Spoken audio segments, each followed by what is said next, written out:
Well, the question of presidential immunity is making its way to the highest court in the land. Last night, the Supreme Court agreed to consider whether former President Donald Trump can be prosecuted for allegedly illegally interfering with the 2020 election. Trump has claimed he has immunity because he was president at the time.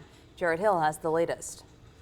In the latest twist in one of former President Trump's ongoing legal challenges, the Supreme Court is setting the stage for a landmark case that could shape the future for Trump and beyond. The justices agreeing to weigh in on the question, whether and if so, to what extent does a former president enjoy presidential immunity from criminal prosecution for conduct alleged to involve official acts during his tenure in office. We've never been here before. We've never had a president who was criminally charged. Trump is currently facing 4 felony charges, including obstruction and conspiracy, for allegedly interfering with the 2020 election. We're going to walk down to the Capitol. Special counsel Jack Smith says Trump used the January 6th attack on the Capitol to hold on to power.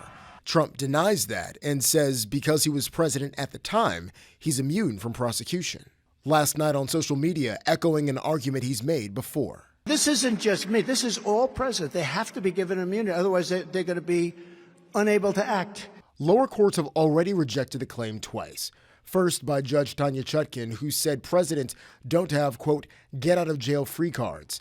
Then unanimously by a Washington, D.C. appeals court. They explained why, in their view, those arguments hold no water, why there's no constitutional basis.